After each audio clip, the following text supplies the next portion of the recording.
एक गुरु और शिष्य जंगल से होते हुए अपने गांव जा रहे होते हैं। अंधेरा काफी हो चुका था। शिष्य ने अपने गुरु से कहा कि गुरु की काफी रात हो चुकी है।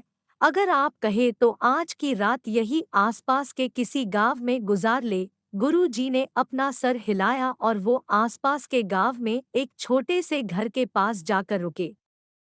अब जैसे ही वहां गए तो गुरुजी के शिष्य ने दरवाजा ठकठकाया। उस घर से एक गरीब आदमी बाहर आया तो गुरुजी ने बोला, हम अपने गांव जा रहे थे लेकिन काफी रात होने के वजह से हमने इसी गांव में रुकने को सोचा। क्या हम आज रात आपके यहाँ रुक सकते हैं? गरीब आदमी बोला, हाँ क्यों नहीं, आप दोनों अंदर आ जाइए। अब जैसे ही गुरुजी अंदर गए उन्होंने देखा कि उस आदमी के घर में बहुत ज्यादा गरीबी थी। गुरुजी ने उससे पूछा कि आप काम क्या करते हो? वह गरीब आदमी बोला कि मेरे पास बहुत सारी जमीन है। तो गुरुजी ने बोला, अगर तुम्हारे पास बहुत सारी जमीन है तो इस तरह से क्यों रह रहे हो? वह आदमी बोला, यह किसी काम की नहीं है। गांव वाले बोलते हैं कि ये बंजर जमीन है, यहाँ पर कुछ भी नहीं उगाई जा सकती है और वहाँ फसल उगाना बहुत बड़ी बेवकूफ़ी है। गुरुजी ने बोला कि तुम्हारा गुजारा कैसे होता है? उसने बोला कि मेरे पास एक भैंस है जिससे मेरा पूरा घर चलता है। सुनने के बाद गुरुजी सो जाते हैं और रात में जब सब लोग सो रहे होते हैं तब गुरुजी अपने शिष्य को उठाते हैं और उस गरीब आदमी की भैंस लेकर अपने गांव चले जाते हैं। शिष्य अपने गुरु से पूछता है कि गुरुजी, कहीं आप ये गलत तो नहीं कर रहे हैं? उस गरीब आदमी की रोजी रोटी इसी भैंस की वजह से चलती है। तो गुरुजी अपने शिष्य की तरफ देखते हैं और मुस्कुराते हुए आगे बढ़ जाते हैं।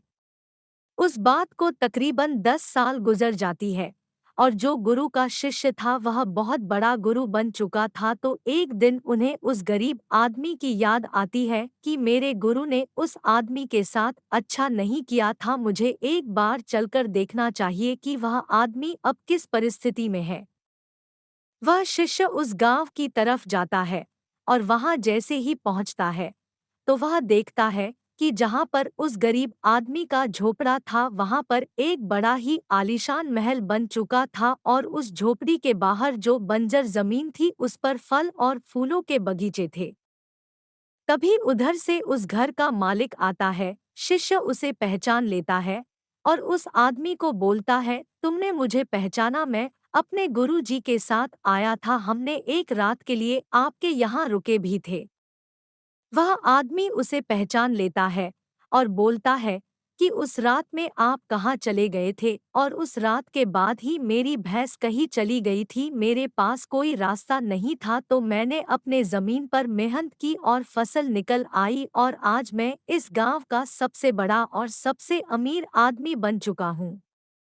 ये सुनने के बाद शिष्य के आंखों में अपने गुरु जी के लिए आंसू आ गए और उसे ये बात अब समझ आई और वो रोने लगा। इस कहानी से हमें ये सीख मिलती है कि हमारे अंदर ऐसी बहुत सी टैलेंट छुपी हुई है लेकिन हमें कोई ना कोई चीज रुका कर रखी है। वो आपके फैमिली वाले भी हो सकते हैं, आपको जॉब भी हो सकती है, कुछ और भी हो सकता है। देखिए, आपके पास भी तो भैंस की जैसी कोई दूसरी चीज तो नहीं है जिसने आपको आगे बढ़ने से रोक कर रखा है।